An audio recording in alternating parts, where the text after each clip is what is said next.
Beach FM, locals talking to locals. And it's time to catch up and talk a little bit of sport.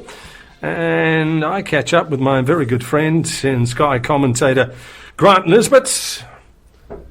G'day, Ron. Yeah, well, you had a weekend off. You don't get too many of those. No, and it was quite good fun actually. I watched the Blues Crusaders game with a good deal of interest, and I was actually at the ground yesterday. I was in the Sky box, believe it or not, and really enjoyed that as well. Oh, that'll be very nice. Give you a few beers or anything? Or, Oh, yeah, had a couple. Oh, it's excellent. That's good. Oh, I'm pleased for you. Okay, well, let's talk about what happened over the weekend. And once again, Auckland went down to say they were going to knock over the Cantabs, but it never looked like it really, did they? Well, I gave them a hope at half-time, I've got to say. I thought they played pretty well in the first half. They cracked the defence early, but you just knew that the Crusaders would come back in the second half, and they sort of ground it out as they normally do. They were much better in the second half, and I thought the Blues actually played reasonably well. It's not easy down there in Christchurch, particularly on a night which is cold and damp, and it sort of suits the Crusaders style of play, I guess.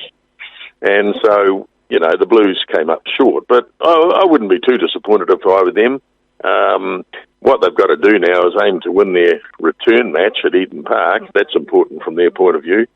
But of course, they've also got to get over the Hurricanes, that game being played here in Wellington next Saturday. So, there's a few hurdles in front of them, but they're a much better team than they used to be.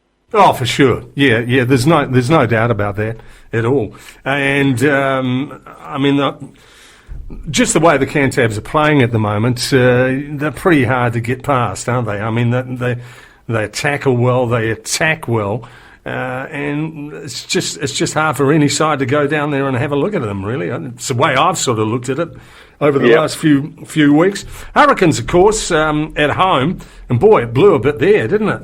God, blew like hell. Well, it blew a lot more outside the stadium than it did inside. I guess one of the good things about the stadium is it does deflect a lot of the wind away, but it does swirl a lot as well. So, it was blowing an absolute gale outside, and I thought they coped pretty well. It was a funny old game, really. One stage there, I thought when they got to 17-0 or whatever it was, I thought, heavens above, this could end up anywhere. But to their credit, the Highlanders bounced back a wee bit in the second half. Hurricanes made a few errors, and it was relatively close at the end, although I always had the feeling the Hurricanes had it under control. But, you never know. No, you don't. And, I was surprised how well they played in the second half when they had to, the Otago mob. But the Hurricanes, to me, still, I thought they played very well. Good crowd there too, considering the day. It was pretty good. Yeah, I reckon, I didn't get an official figure, but it looked to me like close to 20. Yeah. And a bit of an advertisement, I think, for the fact that we haven't had much sport of late. And also, people tend to come out in the daytime, maybe a little more than what they would at night. And you'd imagine on a Sunday, the kids would be there as well. Maybe if it was a school night the following day, they wouldn't. But no, I thought it was a great occasion. Actually, it was quite good fun to watch it without having to worry about working there. Hurricanes.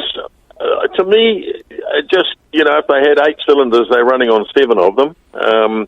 There's just something lacking at the moment, and it may all come together. I know they're getting wins. They beat the Chiefs the week before. They beat the Highlanders this week. I think the big test comes on Saturday when they play the Blues, who I think are better than either the Chiefs or the Highlanders. If they can get over the Blues, then they're pretty much back in this competition. At that point, they'd probably be the only real challenger to the Crusaders, who, of course, they still have to play in Christchurch. Yeah, that's good. I hope they do. I hope they knock over the Orca Loafers. That's what I think, anyway. Well, you enjoy the game anyway, mate, won't you? I'll do my best, mate, yes. All right, okay. Thanks for talking to us, buddy. Okay, mate. Cheers. Have a good week. Bye. That is Grant Nisbett with us here on your live and local station, Beach FM. 106.3 Beach FM.